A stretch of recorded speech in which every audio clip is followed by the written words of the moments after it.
Hello everyone, let's move ahead now to the next template, which is the Equipment Master Setup. For the Equipment Master Setup, again, the instruction sheet is there. You can read all the instructions, the definitions of each template, where it will be used, and then the validation is also there. You will be able to use it after putting all the data into the templates. The first sheet in this template is Equipment Application. This is basically the application of that respected equipment or asset. We can create it by default, and we can map it against some asset. In the future, if you want to pull out some reports based on the application of the equipment, you can do so with the help of this. This is for informational purposes for the technician as well. Where this particular equipment or asset is being used can be identified from this information. The organization name is there. Then there's an application code. This should be unique. You can keep it blank, or you can give it yourself. Then the application name. Our suggestion is to keep it unique. You can, like in this case, have electricity generation or a coffee maker. Two different types of applications we're considering. Then the description. If there's any description, you can provide it. Else, you can omit it. Just want to mention, with the red fields, those are mandatory. The other fields you can skip. In this template again, the yellow templates are there. You can keep these templates. These are not required to run the system, but to use it optimally, we require this data also. The next template is Equipment Category. The category is basically a categorization of equipment or a classification of equipment based on the nature of the equipment, based on the manufacturing of that equipment, based on the application or your area also. There are many ways you can categorize your equipment. In this case, we have created two categories, coffee and generator. This is sample data. How you can provide the organization name. The category code is the same for each template sheet. If you have this, you can provide it. If you want to mention your own category code, you can do it. Else, you can keep it blank. The system will auto-generate it. The code and search key are basically the same things. Wherever you see the equipment category code or a search key, those are about the same for us. That should always be unique. The category name. You have to provide the category name and the description. If you have one, you can provide it. Else, you can skip it. It will be used in equipment details. Now, equipment genres. Against each category, there could be multiple genres also. Like, this is a generator. The generator is one category. In the generator, there could be multiple types of generators. Like high-load generators, low-load generators, maybe there are silent generators also. There are small generators or petrol-operated generators. You can create different genres based on this category. Provide the organization name, the equipment category. You have to pick it from the list only. Then you have to give the genre name. Like in this case, for the coffee machine, I'm only giving one genre name. But if you want to give multiple, you can insert a line. Let's copy these details. Now we are mentioning the category again, because we want to give two genres against one coffee machine. One is a home coffee maker. The other is a commercial coffee maker. These are two genres we have mapped. This is the final genre name that will be used in the equipment details. In this way, you can map it. In the future, if you want to pull out some reports, this will really help you with that. And this is the Equipment Master. A very important template for this module. This is basically the equipment or assets against which we will be providing the services. In Onfinity or Field.ai, we are maintaining the assets of the customer. We can take the details of those assets, and we are maintaining them in our systems in order to send the right technician to the right site. To maintain this, we require the organization. It's common.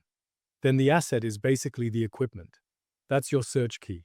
You can provide your own search key. Your system will auto-generate it. The asset name is what you can provide like this way.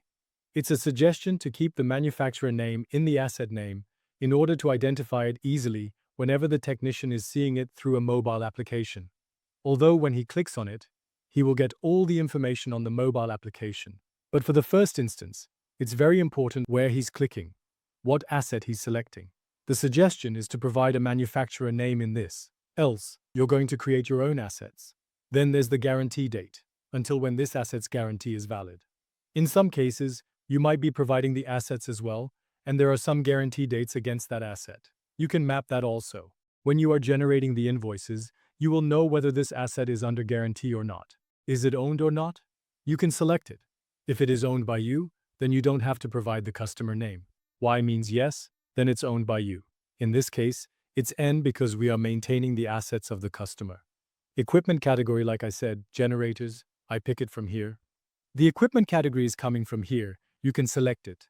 Then there is the customer name. To which customer is this particular asset related? This is very important. You have to select a customer name. You can pick from the customer template that we discussed earlier. You can select all the details of the related asset. In the back end, we will create a product with a similar name to this asset in our system. You don't need to take care of that. Whatever name you're providing, with the same name, the product will be created in the system, with the asset group and product category as well. This is required in order to run the system. These are the details you have to provide. The next template is equipment details. Equipment details are basically all the details related to this equipment. In these templates again, the organization, asset code. The asset code is coming from here. Which asset code you are providing, it's mandatory. You have to provide the data in this. At least one code you have to provide. It's mandatory again. Then the equipment genre name. If you remember, we created the genres against some categories. You can see the generator is the equipment category. Instead, we have created high-load generators. Here, we are mapping those generators. Similarly, this is the last asset. This is a coffee machine. For this machine, let us change it to a home coffee machine. Now you can see these two assets of the same category, but with different genres. In this way, we can map this genre against it. Then this application name that we created earlier here, we can select that application name and the equipment details for which application it is being used. Then there's a maintenance group that we are using that will come up from a different template, which is the service and maintenance setup. This is the last template. You can keep it blank also, although it's not a mandatory field. Again, you can see there are very few fields that are mandatory. Our recommendation is to provide details in each and every field. The maintenance group is basically the group of people who are performing the maintenance on this asset. So it's a kind of categorization of people or resources. If you don't have this kind of structure, you can always keep it blank. The responsible person, you can map the username from here, the employee code. If you have any responsible person mapped against some equipment or asset, then these are the mandatory fields here. The year and month of installation, the year and month of manufacturing, the manufacturer name, and the model. So, for all details related to the asset, when that asset was installed, when that asset was manufactured, who was the manufacturer or original equipment manufacturer, and what is the model for that particular asset that we can provide. Because in this way, a technician or resource will know which asset he's going to work on. He can also search some documents, even from Google Drive also. He can navigate to some menus if he knows the exact details of the model and manufacturer. Apart from that, the country where this asset is related to, where it was manufactured basically, that country name, the manufacturing serial number, that is also available on the asset, the weight in kilograms. If you have these details, the dimensions, that is in millimeters only, length by breadth by height, you can differentiate with an X. It's for informational purposes only. You can provide these values. The equipment class is there, which is a class like A, B, C. 3 classes we are maintaining. You can create your own classes also, but as a standard part, we will send 3 classes, A, B, and C. A means highly critical assets, B means less critical, and C means not critical assets or normal assets. This is required in order to map whether the breakdown that happened on this asset is on high priority or not, when we have to handle it. We can plot some reports also based on this class. Then the power load connected. Which power load is connected? How much power load is connected? This is the unit of power load. These two fields are interrelated. The power load should be a number only. Then there are only 3 units for power: kilowatt, watt, and horsepower. So these 3 you have to provide here. Then these fields are for the capacity. Like for the generator, the capacity is power generation. You can provide it here. Only one capacity.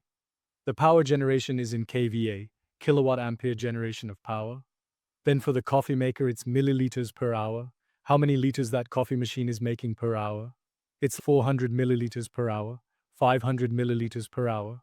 In this way, you can put data into these templates. It's a very important template for us. We have to provide the data in this carefully. Again, after providing all the data, we have to validate it, whether all the provided data is correct or incorrect. If something is incorrect, it will highlight that value, and you have to change that again. Hope this is clear.